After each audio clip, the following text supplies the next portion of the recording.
Hey everyone, and welcome to the Hazy Sports Podcast. We've got another jam-packed episode for you, so we're going to jump right in. Charlie, how's it going? You sound a lot better on the cold front than the last time I talked to you. Yeah, I'm battling. I'm back in it. I'm feeling A plus. For me, I'm in the middle of a sports peak here. I got the Jays in first place. My Bills are 3-0. The soccer team that I cheer for is currently near the top of the table in the Premier League. This is what being a sports fan is all about right now. Oh, that's awesome. When you see the leaves start to turn color like this, it's always, a great time of year for sports. Let's jump right in. Maybe we'll talk a little football here. Week 2 is in the books, and we're underway in week 3. Your Bills just keep rolling. Another big win on Thursday night. I'm starting to wonder if anybody can stop this team. I got a weird parallel for you here with the Bills and the Oilers. And it's almost like Josh Allen, Connor McDavid. If he gets any sort of contribution from the defense, he's going to win the game for you. And I feel like those two guys, just if they can get any bit of help on the other side, for the Oilers, obviously it'd be defense and goaltending. It just seems like they're not going to lose. And I mean, it wasn't, the flashy stuff from the Bills, but it was just a short week. You just want to get in, get the win, get nobody hurt, and the guy just makes plays. That game was a little closer than I expected, but you never really felt like it was in doubt. It's like Allen's got this extra gear that he can go to at any given time when needed. I think that first week, Baltimore, that's who I think they're going to see in the playoffs. When I started to think of who could actually beat the Bills, I feel like Baltimore's the one team that can do it. They all obviously almost did it, so I don't think those two have seen the last of each other this year. And the beauty part for the Bills now, you get the Saints next and then the Patriots at home. So, they're missing a lot at the back end right now. So the fact that they could get to 5-0 and get healthier, like obviously Ed Oliver should be back and Matt Milano. And it's, I'm trying to curb the hype, but they're looking pretty unbeatable right now. Getting off 5-0 seems very likely. Then they've got the Chiefs halfway through the year, which, regardless of how the Chiefs are playing, that's always going to be a classic match. Yeah, for sure. And I shouldn't get ahead of myself because any team could win. I'm just assuming we're going to get to 5-0 because I can't see Spencer Rattler, having a career game against the Bills. Anyways, it's been a perfect start. And like I said, they're only going to get healthier. So keep it rolling. On my side, I was very satisfied to see the performance the Lions put out last week. Really needed to get that win, but after all the talk about the offense in week 1, after laying an egg against Green Bay, and a lot of talk around Ben Johnson being the whole mastermind behind that offense, and would they be able to kind of get it rolling without him? 50 plus on the Bears, send Ben Johnson home with his tail between his legs, and what really just made me happy was seeing all the big dogs get their touches and get rolling again. Obviously, St. Brown had a huge day. Gibbs got it rolling with a touchdown. J-Mo got a nice long touchdown. So it kind of all of a sudden started to feel like the Lions from last year again. This is one of those things where as it's happening, I'm like, how did, you not hammer the shit out of this as far as a gambling perspective goes? Because you knew when, like you were saying, all you heard of the talk was without Ben Johnson, the offense is going to be in trouble. He's coming back to town. It just felt like a perfect put everything you have on any sort of Lions bet. And obviously, I had the one in our picks, but it seemed like such an easy spot as the beatdown is happening. Yeah, you nailed that one. We should touch on our picks, because I think you fared a little bit better this week, right? Obviously, I was 1-1. Yep. Yeah, so you had the Lions money line and St. Brown to get a touchdown. You cruised to victory on that one. What was your other pick? The other one I had Dallas with CD Lamb TD, and Dallas won, but Lamb didn't find the end zone. And probably one of the craziest games so far of the year. Just insane. right after we said Ravens Bills game of the year. That one's pretty good runner up if it's not the game of the year. And it was funny because we were kind of making fun of Russell Wilson, and you were shit talking him about his gorgeous deep ball, but he threw it about 6 times that game. It was awesome. That neighbor's catch to, towards the end was a beauty, but he did go back to it. I thought that's all he was doing was throwing the deep ball, and then he got picked off in overtime there. I thought, God, Russ, okay, it worked a few times. You don't have to throw a 40-yarder on every pass here now. Especially that last pick, it clearly wasn't there. So then I sort of felt vindicated as we were ripping him the week before. I'm like, all right, there it is. There it is. Yeah. He still had times for the old Russ to come back. So yeah, I'm 1-3 on the year. Not a great start, but I'm feeling good about this week. Yeah, well, I need to be up front here. I'm 0-4 here, so hopefully people haven't been riding on my picks too much. I would consider, so my picks last week, I kind of went all in with Denver and a small play on Tesla to get a touchdown. So I did Tesla to get a touchdown at, I think, plus 480 or something like that. He had scored a touchdown in every preseason game, and then he got one in the first regular season game. So I just thought for the value there, I just kind of saw that streak continue. Dan Campbell was talking about getting him more involved in the offense. So I just had a feeling, but he did get that another beautiful one-handed catch, like on like the 5-yard line. So he wasn't too far away from cashing that one in, but he only got thrown to once the whole game.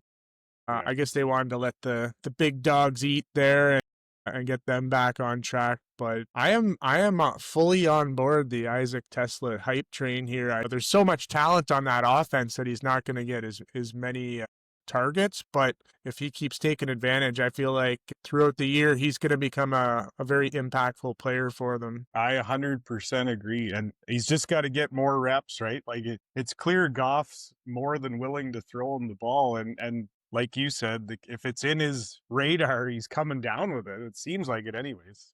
I might have to get in early on the Tesla hype, get a Tesla jersey, and hopefully he has a nice 10 or 15 year career there with the Lions. I can get some good mileage out of the jersey. But yeah, my other bet was I took the Broncos to cover, which I don't know, again, I call it a bad beat or whatever. Another missed field goal to screw me over like I got screwed in the Atlanta game the week before. Not only a bad beat, but a call that I've never even heard of. That, the game may have went to overtime. Yeah. They get this leverage call on a field goal. I've never heard that before. No, that was a weird call, but yeah, the whole thing just seemed like a big clusterfuck. And so, long story short, you can make up all the excuses you want. If I was on the Colts side, I'd be just talking about the big win, my big bet coming through. So, hey, we're gonna keep grinding. I got a couple of real nice ones that I like this week. So watch that IG, folks. I'm gonna make you some money this week for sure. Yeah, I actually feel pretty confident this week as well. Now that you kind of have a feel for the teams, like I think we'll bounce back. This is where we start hitting our stride here and making some money. Yeah, just one other thing, there wasn't too much else from week 2 to kind of highlight, other than it kind of sucked to see Burrows go down. Looks like he's out for the year. Yeah, what are your thoughts on that?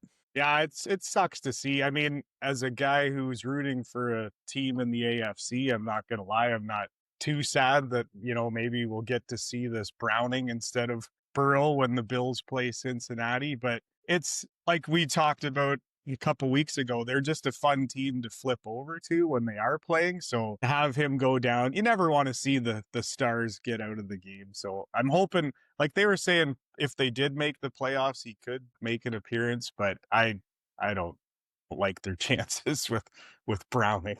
Maybe we've got like a Tom Brady situation here in the Jake Browning. Whoa, and then we'll have a big controversy as he leads them to the playoffs. And do they put Burrow back in? My Burrow MVP futures just took a massive hit.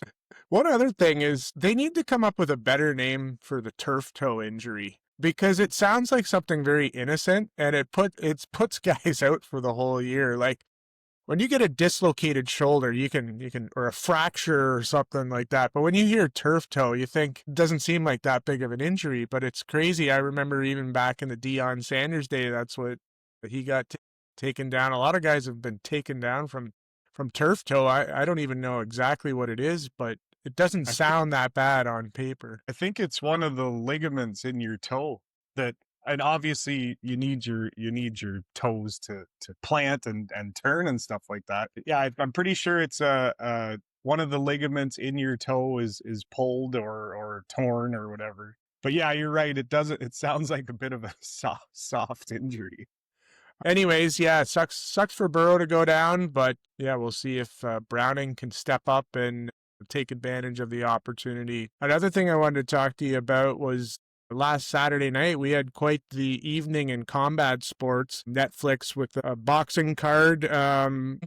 We're going to talk a little bit more about that in the weekly hazing, but what we got was a real treat on the UFC side with the fight night. Not a main card, but the fights were actually better than most of the main cards that we saw, and you and I were texting back and forth when that was on, and had a great time watching that. It was awesome. I'm going to be honest. I guess I would call myself a bit of a casual when it comes to some of these smaller cards, but every single fight on the main part of the card was an absolute banger, and you're getting finishes, and I loved it. That was one of the best ones I think I've seen this year. And we made a little money too, because early, I think it was after the first fight, you texted me and said the Mexicans on these fight nights always come ready to go, and so we just started betting all the Mexican fighters, and it was a perfect 5-0 for the Mexican fighters on that card. It seems like when they have a card in Brazil, or they have these Mexican heritage nights, or they have one in the Middle East, just take the guys who are from these countries, and it seems to, more often than not, seems to reap the benefits. Because yeah, I think there was 8 Mexican heritage fighters on that card, and I believe they went 8-0 or 7-1 or something. But that main event was probably the most insane 8 minutes of just pure violence. Like, the chin on Diego Lopez needs to be studied.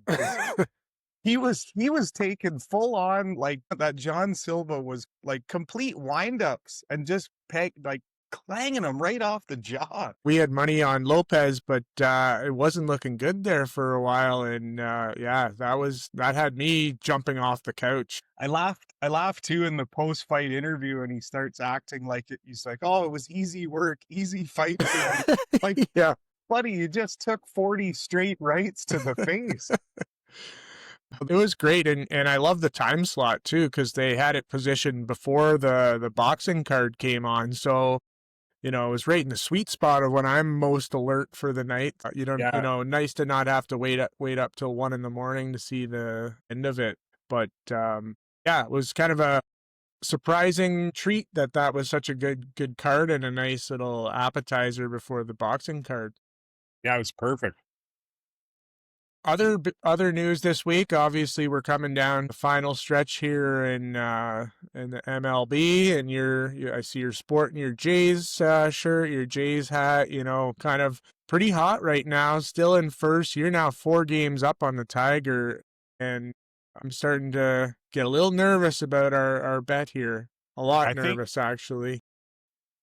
As far as that bet goes, I think you might be toast now, because I think there's 9 games left, and God forbid the Jays lose 9 in a row. But this Tigers collapse is kind of epic. Like, at one point they had a 15-game lead in their own division.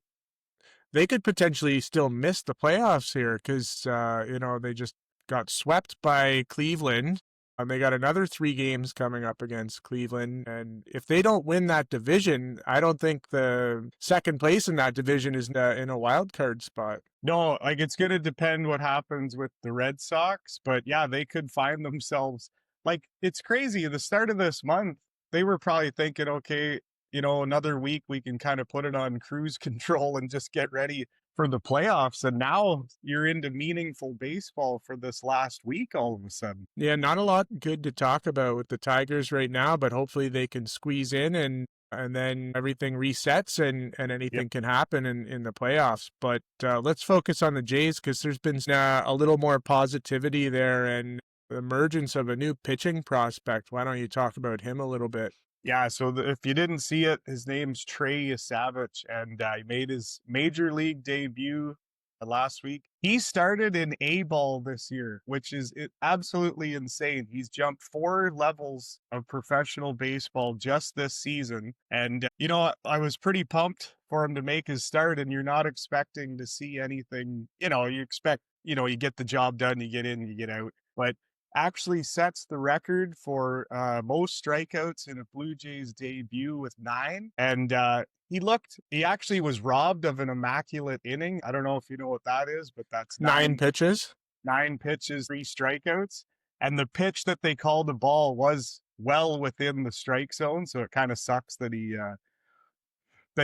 didn't get that. But they were talking about his release angle. So he has this really kind of awkward looking delivery. And when he releases the ball, it's actually coming in at over 7 feet. Like he's actually over his head. And they were talking about the league average. And I think the next closest guy is like 7 or 8 inches. So it's literally something that all these hitters have never seen. And it's just cool to see. And it's such a great story. And I believe he's going to start Sunday against Kansas City. So I'm looking forward to see what he has for round 2. What do you think the chances are as playoffs roll around? Where does he slot in that starting line? Is he a potential playoff starter or somebody you might bring in from the bullpen? Yeah, I don't think he'll be starting, but I think he'll definitely be maybe a middle relief, or if somebody does get roughed up early, you can kind of bring him in to ease the pain.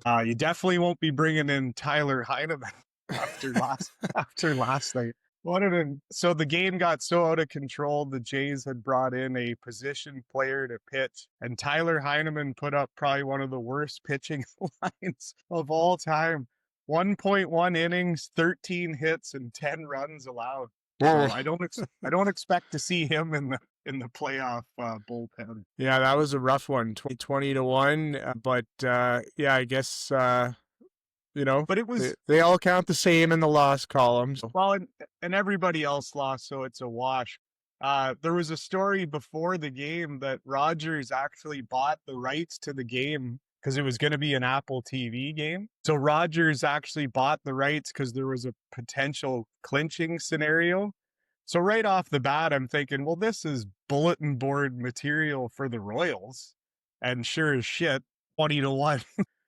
Just why these teams do stuff like this, like you're just throwing gas on the fire for the other teams to want to come and beat you down. Well, we're down to the home stretch now, right? So what, about 8 or 9 games left? Yeah, Jays are up 4. They're 3 on the Yankees, but they also hold the tiebreaker, so technically it would be 4, I guess.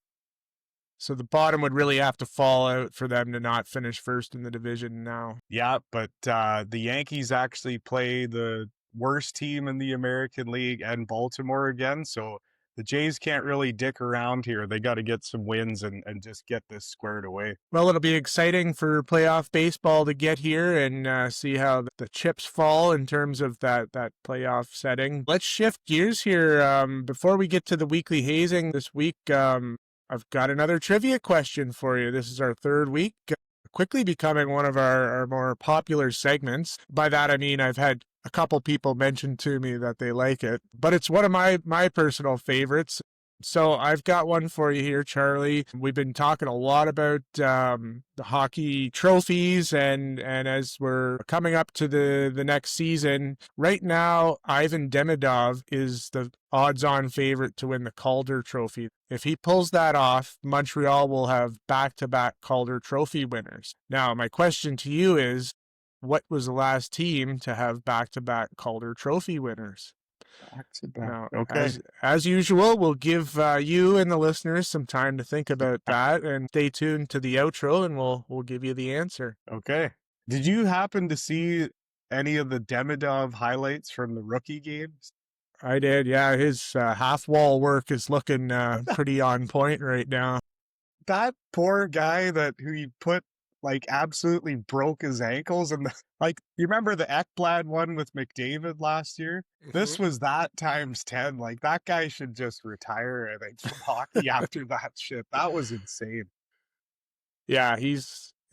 He's looking good. I think Zeev Buyum is sort of the second ranked guy, but I think Demonov's going to get all the opportunity to step in there and make an impact. So it's hard to not see him pulling that off, barring an injury. I'd be curious to know what the odds are, because if it's anything like in the minus 100s, you should probably put your house on it. I can't imagine he's not winning it. That would be pretty cool and a good sign for Montreal to have back-to-back Calder Trophy winners and a lot of other young talent there as well. Kind of makes me a little jealous as a Wings fan because I think, the Habs are going to be one of the teams we're sort of battling for that last playoff spot. But hey, we got lots of hockey to play, but nice to have training camps open up and starting to get closer and closer all the time. Let's jump into our weekly hazing here then. Wave it off. Fuck, let's go.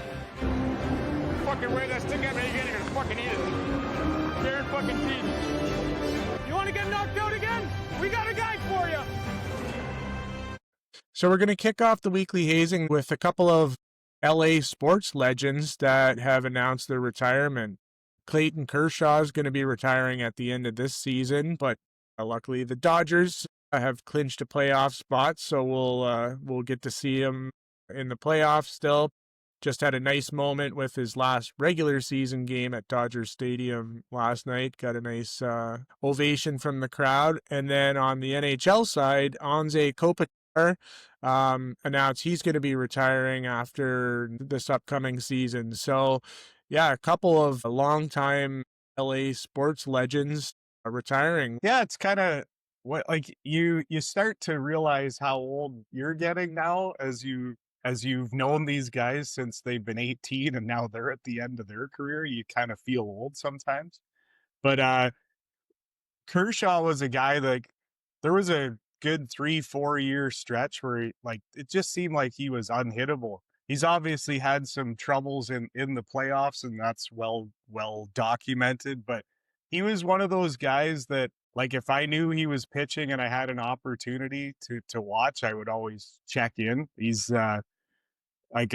just a great competitor and a fun guy to watch, and I hope he gets some playoff success this year. I don't know if he'll be starting for them in the playoffs because they have a pretty deep rotation, but last night was very cool. It was cool to see the ovation, and it sucks. But as for Kopitar, I'm kind of surprised because I think he was still pretty good last year, and I don't know. What do you think? Are you shocked he's hanging him up? But I mean, he's pushing, I think this is either his 18th, 19th years, pushing 20 years in the league. So, I mean, that's a pretty long career, but you're right. He's still very productive, almost a point a game guy still last year. And a guy that I think is probably one of the more underrated players of this generation. He doesn't get the attention that some of the more super offensively talented guys get, but he's got pretty much every Kings record from an offensive standpoint: points, assists, goals, game-winning goals, all that stuff. He's won 2 Selke trophies, 3 Lady Bings. I don't know if anybody cares about that, but the Selke trophies are more kind of relevant, and he's been basically a point-a-game guy for his whole career while being very, very good defensively. Comparison I see is kind of the way guys talk about Barkov now and what he's doing for Florida. I sort of feel like Kopitar was that guy for the Kings playoff run when they won their 2 cups, being that super, super steady defensive shutdown guy while also being able to contribute offensively as well. Yeah, that's a perfect comparison. I guess, he's won everything you can win, and maybe it is time to move on, but he'll definitely be missed. And I agree, he's definitely one of the more underrated guys who's accomplished a ton. And the first Slovenian player to play in the NHL. I didn't realize that. I thought He's the Luka Doncic of hockey. absolutely. Yeah. What are the odds So of that? yeah, so it'll be fun. He'll get his flowers, as they say, or his acknowledgement this year, I think, and you'll That's probably when hear more about it. one good thing about Kershaw too, you're not getting. I think we've talked about this already. The retirement tour. I was glad that he didn't do that crap. Like go up, and maybe Kopitar isn't going to do any of that stuff either. But I'm kind of glad Kershaw just went out, and there's not the big to do every time you're in the stadium for the last time. Well, on the opposite side of that, apparently Marc-Andre Fleury's coming back to play one period with the Penguins to retire officially as a Penguin. So we can get a 7th retirement celebration from him. He's turning into the Rolling Stones. No kidding. I'm like, holy shit, can this guy just hit the golf course and put the pads away? Great career, but how many times do we have to do this retirement thing? I mean, I'm glad he's retiring as a Penguin, but yeah, I think maybe I'm just jaded because of the multiple retirement ceremonies with the Wild there. Yeah. And his just prolonged kind of last season sort of circuit that he did. Yeah, I agree. I like what Kershaw's, instead of announcing it way ahead of time, give the fans a chance to sort of give you an ovation for your last home game, one more playoff run, call it a career. Yeah.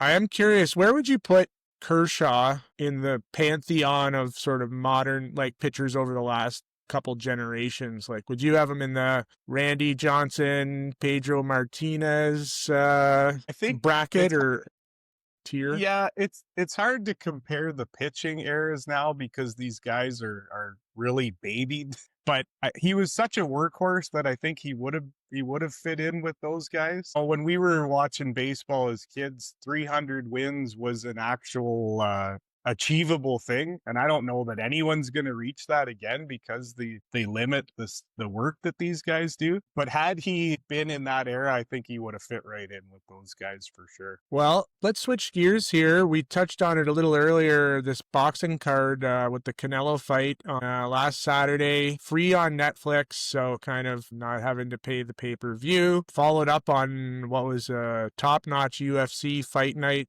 like we talked about. What were your general thoughts? Well, I learned that I'm not a fan of amateur or boxing when the two guys are people I have no idea who they are. Like, one of the problems was we just watched an absolute, like you said, an absolute banger of a UFC card.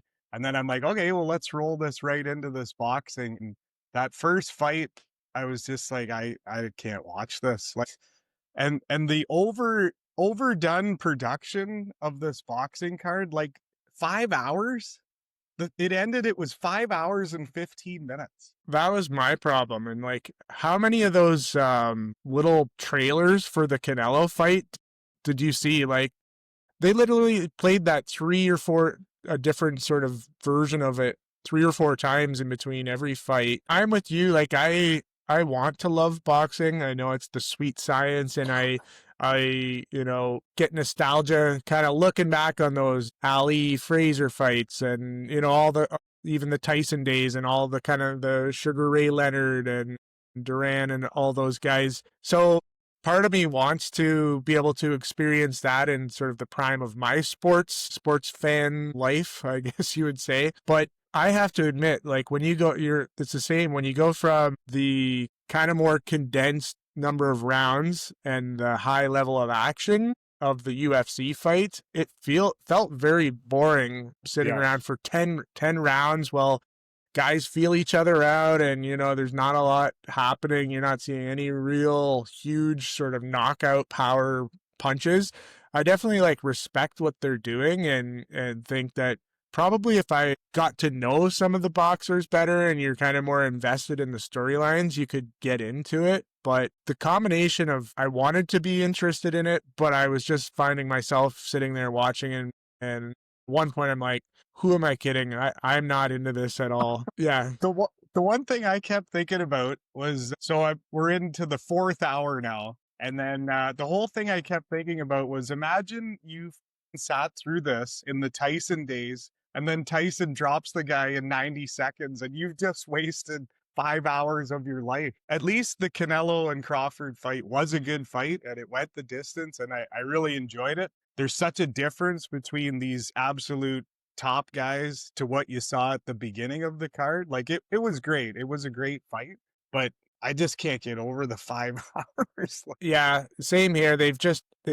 You're getting it for free essentially, aside from your Netflix subscription, but they're offsetting that by jamming so many promotions and weird DoorDash endorsements coming in where AC Slater's getting a delivery from DoorDash on live on the panel and pulling these random things out. It felt like I was getting hit over the head with that stuff too much. And I'll be honest, I'm at the point in my life where sporting events that happen after midnight don't really work for me anymore. No, I realized anything that happens after midnight, I'm either too drunk or too tired to enjoy it. Like that's a good if call. if I'm having a few beers, I'm usually up that at that time, but then I wake up the next day and I can't really remember that many of the details of what I remember who won, but I don't really remember the actual details of the fight or whatever I was watching. And if I'm not drinking, I'm sitting there at like 11:45 just waiting for this thing to start and almost like wanting it to be, especially with a long boxing fight like that. Yeah, no, I'm 100% in agreement with that. And when you got to about the 6th round too, and you realize, okay, this is definitely going the full 10 here. Like I almost think these guys, there's so much at stake that you're not actually seeing what they can actually do. Like whereas the UFC just balls out, I'm gonna try and finish this guy. Boxing seems like you're more focused on not making a mistake than actually trying to win the fight. That's a great point, and I think that's why that UFC fight night was so great, because there was no belts on the line. It was a lot of guys just trying to make a name for themselves, so they're kind of like letting it all kind of hang out there and going toe to toe, and yeah, I felt the same way. Everything felt very safe on the boxing card, and I'm sure if I've learned a lot more about UFC over the years, so even the fights that aren't like full out knockout, stand-up brawls, I can still appreciate, and maybe I just need to watch a little bit more boxing to appreciate the defensive style of boxing and sort of that cerebral component to it, but I'm not quite there yet. So I did enjoy the main fight or the main card. Yeah. But you gotta tip your cap to Crawford. Like to go up 2 weight classes is pretty crazy. Like he was gaining weight to just make the weight, whereas Canelo has to cut and then is probably 40 pounds heavier than him maybe by the time fight night happens. So yeah, Crawford was awesome. I do have some faith with Dana White getting behind the boxing and kind of making some stars and storylines to follow the same way he did with UFC. Maybe it'll come around, but the 10 to 12 round format is kind of hard to, in our short attention span world to get past, even compared to the 5 rounders in UFC. Yeah, I'm not sure boxing is the sport for me. Yeah, I guess we only have so much bandwidth to follow so many things. So yeah. You probably won't see a hazy boxing segment anytime soon. This is probably as much as we'll ever cover it. And in my 47 years, it's the most I've ever talked about boxing. Well, let's shift gears to a sport we do watch a lot more, and we were talking about earlier is the NFL, and kind of one of the more intriguing teams I wanted to get your opinion on is the Kansas City Chiefs. Obviously an 0-2 start, but they played a couple of tough teams. They've got some injuries. They've got the New York Giants up this week. Where are you where's your panic meter on the Kansas City Chiefs right now? So because I'm a tortured Bills fan, I'm not falling for this. Like there's 0 weapons, there's 0 excitement. But it's like they're like the Undertaker in WWF. Like I'm not buying it. I think once they get some of these guys back, I just feel like they're gonna turn it on. And I don't know. What do you think? It looks ugly. The note I had written down is the way I'm kind of seeing this play out is almost a worst case scenario for the Bills, because I see them getting back on track against the Giants.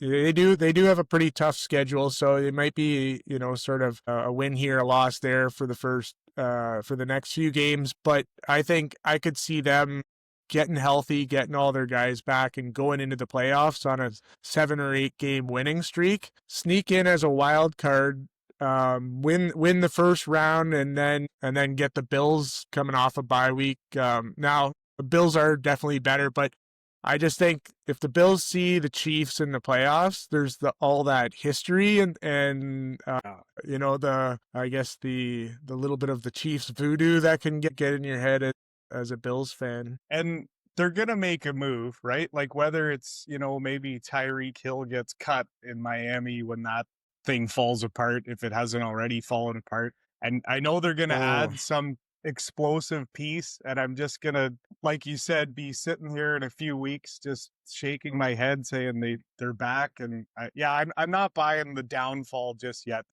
They're too good. They got still one of the top 3 quarterbacks in the league. They got probably top 3 head coach, and I'm not falling for it yet. Having said all that, if they do lose to the Giants this week, an 0-3 start's pretty tough to come back from. So pretty huge game this week, and I think that Chiefs will come with almost a playoff type intensity to get the job done here. Yeah, I don't think Russ is going to get the old moon ball going this week.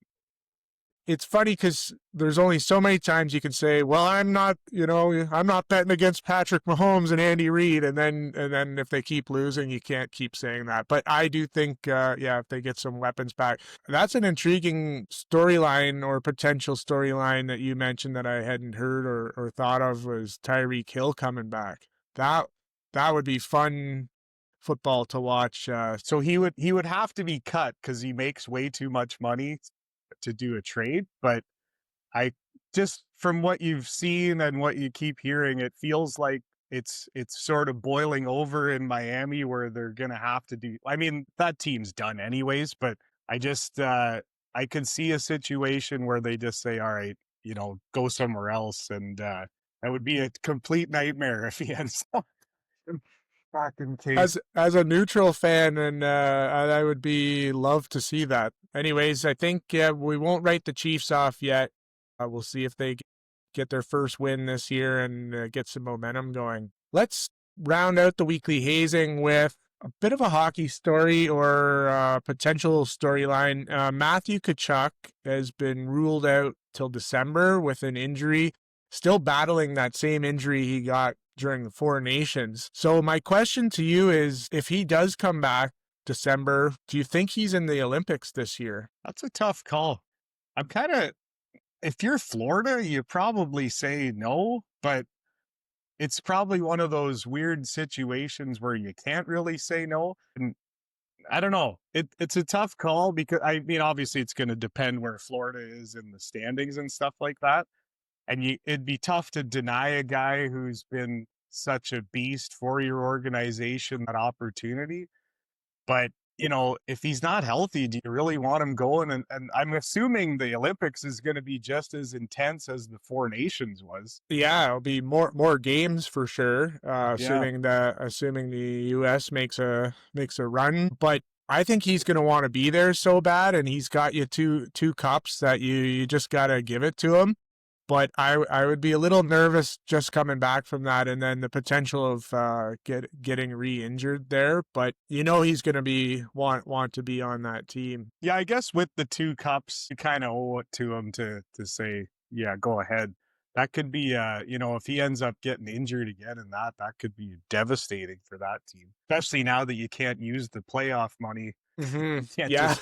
You can't just re-up with another star. So let me flip it around a bit and say, as a Canadian, do you want to see him in there, or would you rather see him on the sidelines? I would definitely rather he not play, but I don't know. I like both those brothers bring such intensity, and it seems to amp up the other team just as much. So I say bring it on. If we're going to beat them, we might as well beat them at their best. That's my thought too. It just, the drama will be so much better with him in the lineup. They'll be a lot tougher to beat with him in the lineup because I think he might be the most important player like if he's healthy, the most important player for the Americans. Maybe not the best player, but in terms of just the energy he brings, the confidence, the swagger that's sort of infectious for the rest of the team. I think that would be a huge blow if he wasn't there. They obviously still have tons of talent, but I want to see the rematch. I want to see the Tkachuk brothers there. I want to see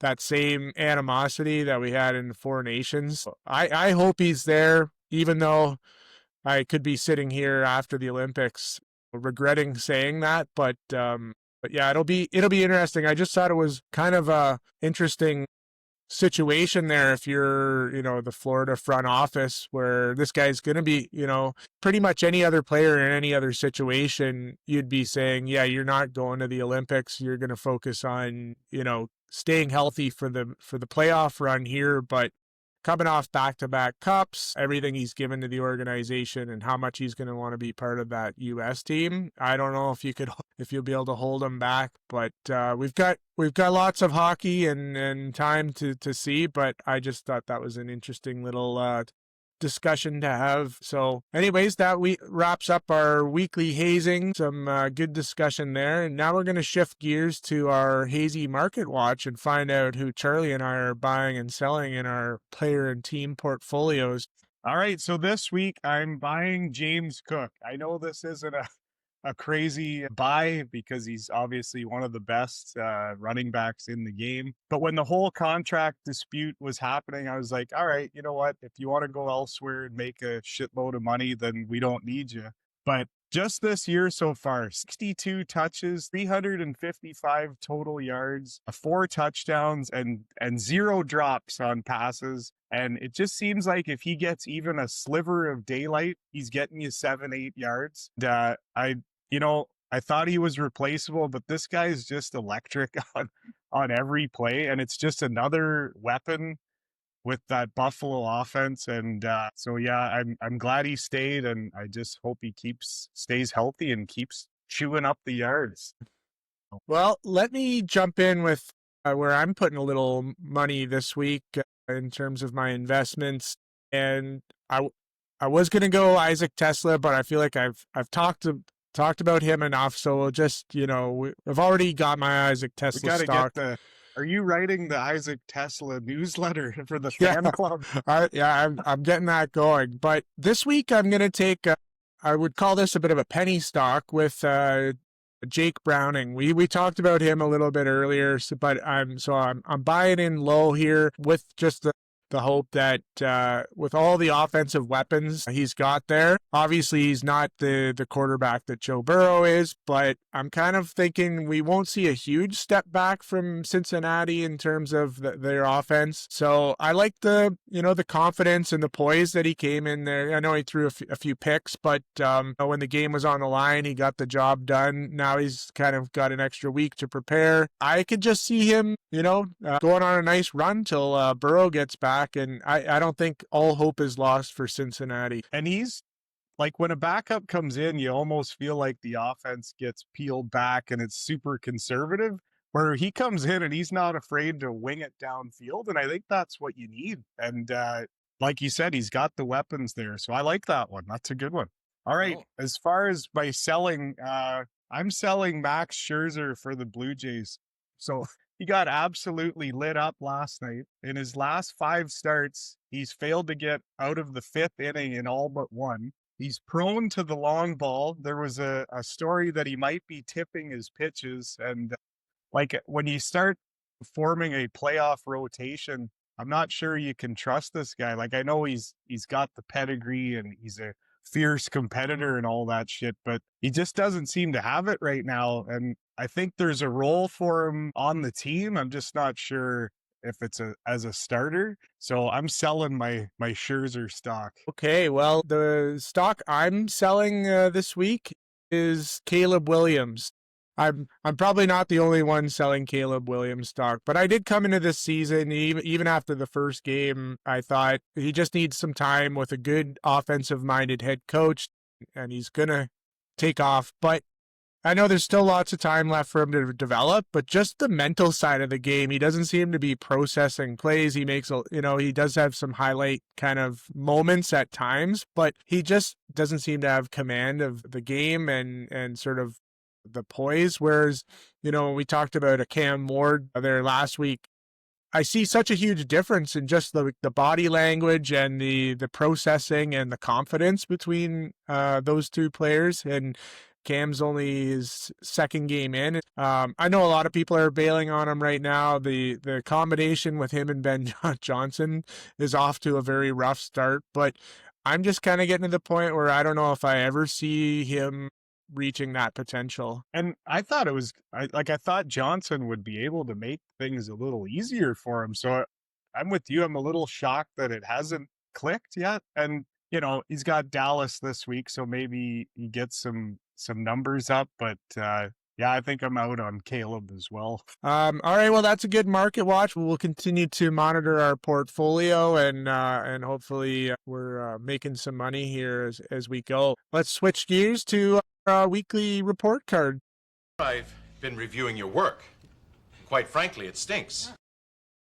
These reports you handed in, it's almost as if you have no business training at all. All right, I'm kicking things off with an A for Anaheim Ducks defenseman Connor Smith. He's 6'1", about 220, and there was some rookie highlights from the rookie camps that opened, and he got in 2 fights in 2 games, and it was 2 complete beatdowns, like belt to ass beatdowns. At one point, the first fight against a guy from the San Jose Sharks, I think he delivered about 17 straight uppercuts to the guy.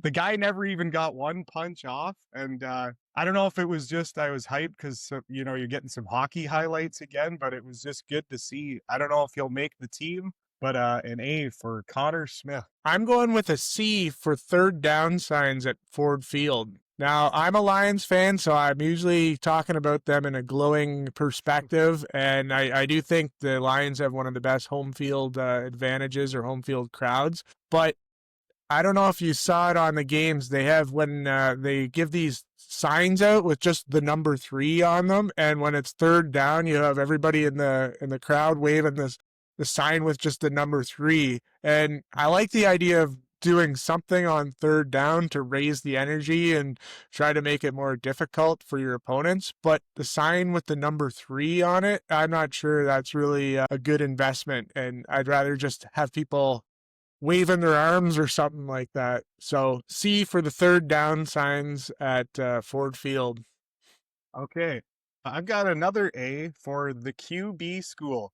So this is something that I just started following on Twitter, and it's an incredible breakdown of quarterback play, like so in depth. Like I'm a bit of a nerd with that stuff because I want to learn why certain guys are better at certain things. And this guy breaks down like certain plays from each game, whether it was a touchdown pass or an interception, and he breaks down what the QB's seeing, what they should be looking for, but then he also talks about what the defense is doing to confuse them or disguise stuff. I just find it fascinating. Like he did a really good one on Josh Allen in the Baltimore game, which if you're a football nerd, it's pretty cool to see. So an A for the QB school. Is that a podcast or a YouTube channel it's a YouTube channel, and he posts a lot of stuff on Twitter. So really interesting stuff. Cool. I'm going to check that out. Back to me here. I'm going to give an A+ for the Red Wings Centennial jerseys. You had messaged me about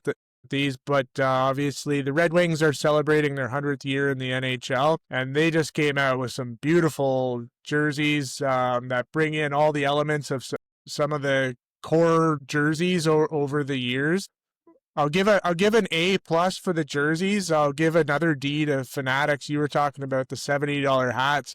I went to the Fanatics website, and these Centennial jerseys, they're selling them for $320, which is just more than I want to pay for a jersey.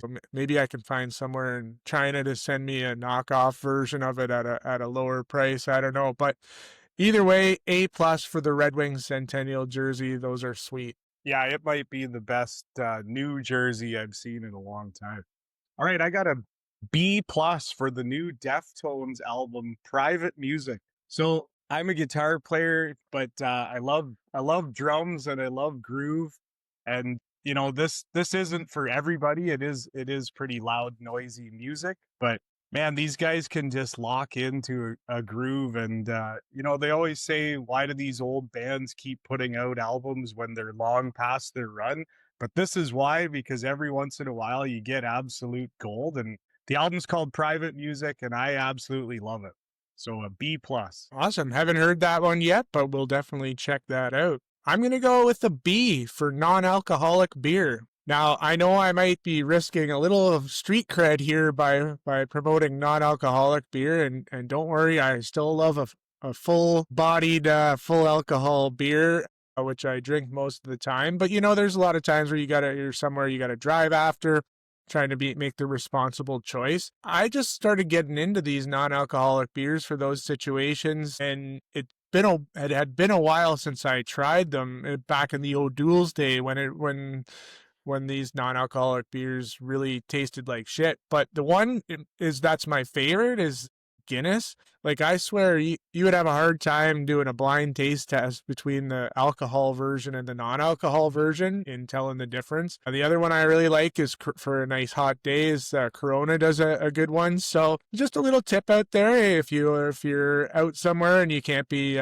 pounding back the full alcohol drinks, but you still want to enjoy a cold one, check it out. Non-alcoholic beers have come a long way. So solid B for them. Look at you, eh? You're complaining about sporting events being on too late, and now you're pumping the tires of alcoholic beer. That's great. All right, my last one, I got a D for Rob Hudson. He's the father of Lane Hudson. I don't know if you saw his clip, but Lane did not get an invite to the U.S. Olympic camp, and he's threatening now that his kids could go and play in Canada. It's just nice to see that crazy hockey parents make it all the way up to the pro level. Like, Lane's 21 and 160 pounds. Like, could you imagine him in the Four Nations last year just getting bounced around?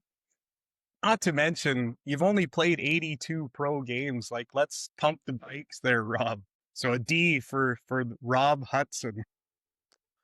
I'm going to give a D myself for tush push discussion. Now, I don't love the tush push. It's not my favorite play. I think it's kind of boring and it really doesn't bring any real entertainment value to the game of football. But I'm not hating on the tush push itself. You know, if the Eagles are good, they found a little play that works and they've perfected it better than everybody else. So whatever. But what I'm sick of is the constant discussion around it. It just like keeps coming up over and over again. And how much energy are we going to spend discussing the pros and cons of the tush push? Just let it fucking go. I just personally have no more energy for tush push discussions. So D for that. Great. Okay, that wraps up our weekly report card. So now we're going to wrap it up for the episode. And Charlie, you've had a little chance to think about the trivia question. So just to recap, who is the last team to have back-to-back Calder Trophy winners on it? So for some reason, was it in the 80s by chance? No, it wasn't. Oh, okay, then I'm way off. For some reason I was thinking like Tom Barrasso, Pat LaFontaine, but they may be too far apart even in years started. So I was stuck in the 80s while I was thinking. Do you want me to give you a time frame? Yeah, give me a time frame. It was late 60s that they won it.